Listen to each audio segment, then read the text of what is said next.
Tandis que la graisse, comment elle vient et d'où elle se forme et comment elle vient? L'immobilisme. Elle se forme sur la chair, aux endroits les plus immobiles de la chair. C'est la raison pour laquelle on a une halakha absolument incroyable, qu'on ne peut pas comprendre sans ces décryptages-là, qu'en vérité c'est seulement la graisse de l'animal domestique qui est interdite. La graisse de l'animal sauvage est permise jusqu'à aujourd'hui. Si quelqu'un, par exemple, veut manger de la gazelle, ce qui est permis, c'est un animal cachère, il veut manger la graisse qui se trouve exactement aux mêmes endroits. Elle est très différente en vérité, par définition, vous allez comprendre, mais ça s'appelle aussi du chelev. Quelqu'un veut manger de la graisse d'une gazelle, il n'y a aucun problème. Il peut faire une bracha chez Akon Yabidvaro, aucun problème. La même graisse au même endroit d'une vache, c'est interdit. On va voir quel interdit c'est. Pourquoi? Nos maîtres disent, parce que l'animal sauvage étant un animal vivant, qui bouge, sa graisse elle-même a un tikkun. Il a de la graisse parce que lui, ça lui arrive de dormir et de se reposer, mais comme l'essentiel de sa vie c'est la mouvance, bouger, la graisse est permise. Tandis que l'animal domestique est un animal qui a tendance à être beaucoup plus au repos, une vache qui regarde passer les trains.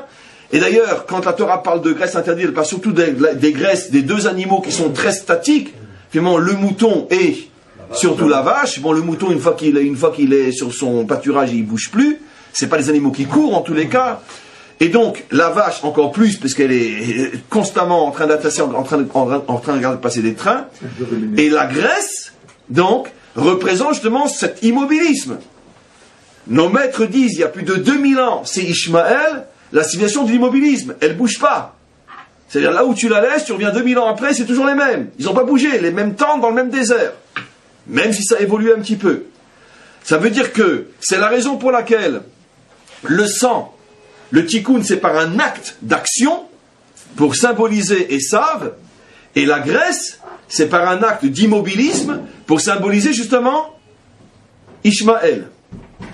Et donc, on va continuer encore un petit peu plus. On a commencé maintenant à comprendre que le sang faisait allusion, puisque pour l'instant je suis là-dedans, faisait allusion à Esav. J'ai juste fait une petite déviation pour expliquer si déjà la graisse fait allusion à Ishmaël, on reviendra tout à l'heure, mais on va rester sur le sang. Je tiens juste à préciser que ce sont les seules et uniquement les deux seules nourritures pour lesquelles, lorsqu'un homme les mange, il est chayav karet. Son âme est retranchée.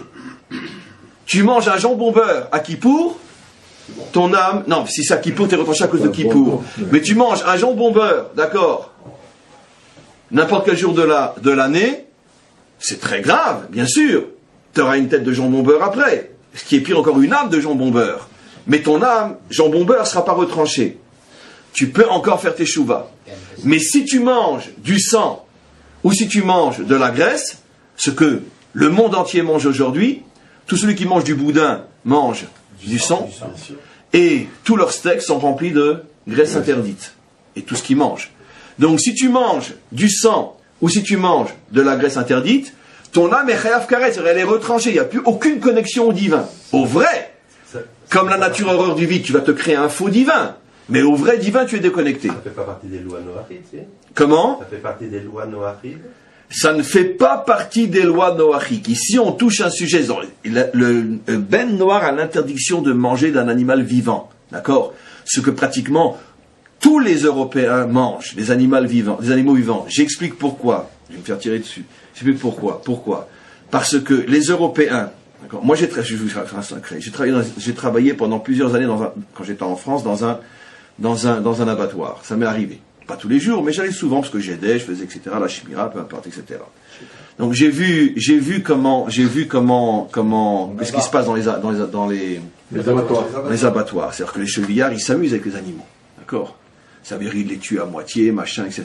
Ils commencent à découper quand la bête est encore vivante. Ils s'amusent. Dès que le contrôleur il a les yeux tournés, il s'amuse. D'accord?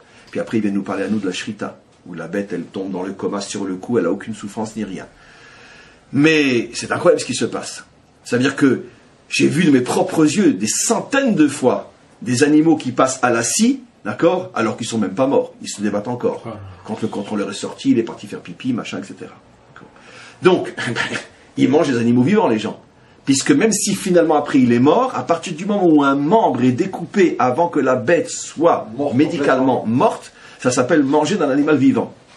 Bon, c'est vrai, je parle de choses qui sont passées il y a plus de 20 ans pour moi. Est-ce que c'est comme ça encore aujourd'hui? J'en sais rien. En tout cas, je vous témoigne de choses que j'ai vues il y a 25 ans à Besançon, dans les abattoirs de Besançon ou ailleurs. Je vais faire la parenthèse. Quoi qu'il en soit, donc effectivement, les non-juifs n'ont pas l'interdiction de manger du sang ou de manger de la graisse, mais ça fait partie des choses, mais ce n'est pas le sujet maintenant, mais je réponds à la question comme je dis souvent, ou bien qu'il n'a pas l'interdiction, tant mieux s'il se l'interdit.